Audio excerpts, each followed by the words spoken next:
All right, so why don't you tell me a little bit about your involvement with RAINN and your role with the organization? RAINN is an organization that came into my life because of my job in private practice, and I am forever grateful to them because I think they were a remarkable part of me processing and working for and with survivors, and I almost can't speak. I'm so excited. And private practice's storyline with my character Charlotte King, where she was brutally raped and attacked in her office, and you will now see her picking up the pieces. And through the guidance of RAINN, we brought so much awareness to the organization, and for survivors and co-survivors. Yeah, I watched that episode and it was really, really moving. So I'm curious how you prepared for the episode, how you sort of got into that role and that. Well, as a matter of fact, I have one of my great resources right here, Marnie Goodfriend, who is an advocate and a speaker for RAINN, and she has been one of the most courageous hearts I've ever known. Do you want to share a little bit? Absolutely. I've been involved with RAINN since 1997, and I am a member of their Speakers Bureau, so I have all kinds of fun opportunities that come up to share my story or help educate the public about RAINN and sexual assault awareness, and this opportunity came up to work with Ms. KaDee Strickland and private practice, and you know, it was an unusual opportunity to be able to you know, affect so many people, and just to know that this story was in such good hands. And I am so proud of the work that ABC and KaDee has done for this story. I am too. Shonda Rhimes our show's creator wrote an exceptional account, and to live it out and to live it out with that cast under such a wonderfully informative circumstance has been the pride of my career at this point. And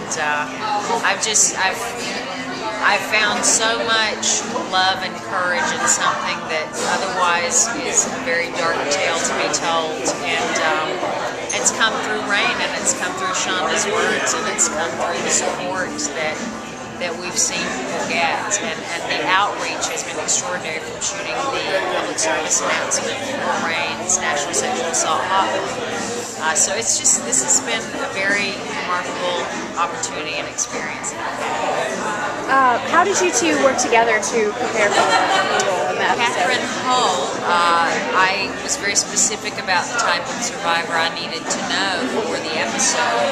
Catherine Hull put me in contact with Marnie, who happens to be my next door neighbor practically. So it all just worked out beautifully. And also Joni Stewart, who couldn't be here tonight, was another survivor that RAINN connected me with, that informed me and opened her heart, as Marnie did, and opened their experiences so that I could give the most accurate portrayal that I was capable of, and be as informed as I could be about the journey, so that I could portray it and hopefully encourage people to continue helping themselves and finding hope in an otherwise very traumatizing experience. And what has the reaction been like since that episode? There's been a lot of talk about it online and the blogs and everything. How have you perceived the reaction to that episode and the subsequent episodes as Charlotte begins to recover? It's exceptional. I get letters. I've been met on the street. I've been so blessed by the experience of this, because the outpour of people feeling heard, which is really ultimately what I cared about from the minute Shonda told me this was going to happen to the character. People feel heard and seen, and people have gotten help, and that's really the objective at all times for me, and to have the opportunity to do that in a global way ultimately, because we do show in other countries, is really, it's been the thing that keeps a girl going, if the girls meet. Great. And just in general, how do you think we can improve awareness of sexual violence in pop culture? You know, there's been a few portrayals of rape on television in the last few years, but there's it's still an issue that is hard to tackle on national television and in pop culture. So what do you think, what are ways that we can sort of tackle the issue on a larger scale? Well, I think not sweeping it under the rug, which is something that we've seen Oprah Winfrey do recently. I know that other shows like Dexter have tackled the subject. I've not seen the portrayal, so I can't vouch for it, but I know that when a network gets behind something and has the courage to allow the writer and the storyteller and the actors to portray it, that's where it starts. I also think that the point of view that Shonda took with Charlotte's story and making it about the victim herself and the experience and healing process of becoming a survivor is tremendous, and I think it's the message I'm proud to be telling. And I'm encouraged by the fact that The Girl with the Dragon Tattoo, Alice Sebold's books, there's so many things now where people have the courage to speak out, and with an organization like RAINN working in a cohesive manner with different outlets like ABC and private practice, we're able to do legwork that we otherwise wouldn't be able to do. And I think, you know, the internet is a tremendously powerful tool. We were on Capitol Hill today talking about the SAFER Act, which is... And can you tell us about that? I can't do... I've been talking a lot. Would you like to talk a little bit? Sure. The SAFER Act would basically, it would take untested rape kits and provide a tracking number onto these kits, and it would work as a registry, or I think as one person said, it's kind of like, you know, FedEx, which is like the best, you know, way of describing it in a way that people will really understand, so that we can account for the number of untested rape kits that are sitting in storage facilities, and then also that a survivor can track, she or he can track their own kit. They can track its progress. Where is it? What's happening with my case? And if something's happening in one state versus another state, you know, that gives more power to the survivor.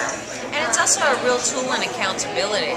You know, the more people continue to do the work in terms of going through these rape kits, for a survivor, that DNA evidence can change the lives of so many.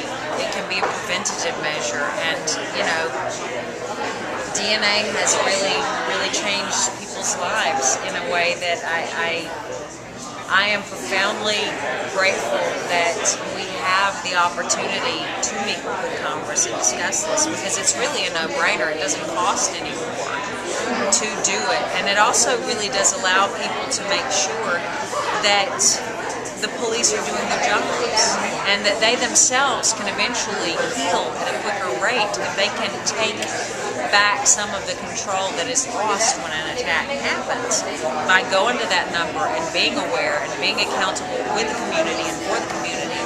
It's just a wonderful thing. It's a win-win all around. And also for a survivor, when, you know, in those early stages, or when you're asked, you know, would you have a rape kit performed? If you're thinking about, well, I've read in the media that, you know, that rape kit may be sitting in a storage facility, and rape kits go untested. The type of bill that they're putting across here would encourage survivors to have that rape kit. And on that note, actually, I know in the show, Charlotte refused to have a rape kit, and she did not want to report her rape. She didn't even really want to tell anyone. So I'm curious how you guys, what was the decision to, what went into the decision to write that into the story? Why did Charlotte choose not to have the rape kit? That was Shonda's decision, I think, to really take an accurate portrayal from the point of view of the character, because that is so much in the mind of who Charlotte King is. And I think it's also accurate statistically, and it's a story that people don't talk about that often.